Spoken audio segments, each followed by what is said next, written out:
21 জুলাই ধর্মতলার সভাকে সাফল্যমণ্ডিত করে তুলতে জঙ্গিপুর সাংগঠনিক জেলা তৃণমূল কংগ্রেসের উদ্যোগে জেলা তৃণমূল কংগ্রেসের সর্বস্তরের কর্মীদের নিয়ে রঘুনাথগঞ্জ রবীন্দ্র ভবনে প্রস্তুতি সভা।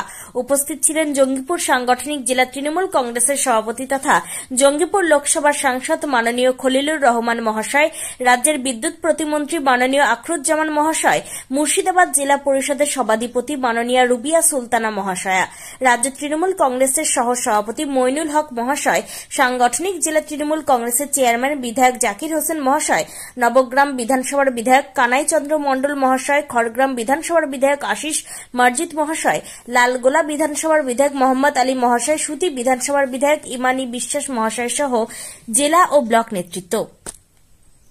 জঙ্গিপুর থেকে তরিকুল শেখের রিপোর্ট, জঙ্গিপুর টিভি। জনসমাগম হবে জঙ্গিপুর থেকে কত মানুষজন যাবে এখন অবধি কি?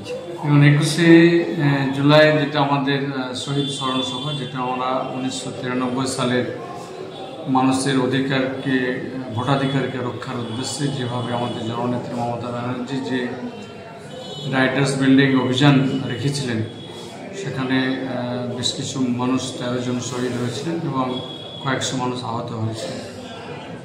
তাদের শ্রদ্ধা সম্মান জানানোর জন্য প্রতি বছর 21শে জুলাই ধর্মতলায় সেই শহীদ স্মরণ সভা হয়ে থাকে। এবারও সেই শহীদ স্মরণ সভা হতে যাচ্ছে এবং সেই সভাকে সফল করার উদ্দেশ্যে আজকে আমরা জঙ্গিপুর সাংগঠনিক জেলা তৃণমূল কংগ্রেসের উদ্যোগে আজকে আমরা 9টি বিধানসভার সমস্ত বিধায়ক, ব্লক সভাপতি, অঞ্চল সভাপতি, প্রধান, উপপ্রধান, পঞ্চায়েত সমিতির সভাপতি, ব্লক সভাপতি এবং শাখা সংগঠনের সমস্ত জেলা ও ব্লক সভাপতিদেরকে আজকে আমরা আহ্বান জানিয়েছিলাম। সকলেই প্রায় উপস্থিত হয়েছেন।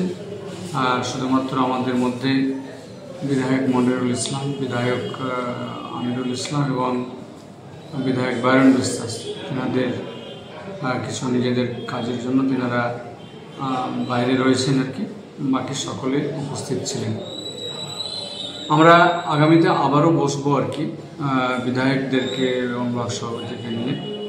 তবে আমরা একটা ঠিক করে রেখেছি যেন আমাদের জঙ্গিপুর সাংগঠনিক জেলা থেকে ন্যূনতম পক্ষে 30,000 লোক যেন আমরা ধর্মতলায় পৌঁছতে পারি, তার আমরা লক্ষ্য রেখে আমরা এগোচ্ছি আর কি।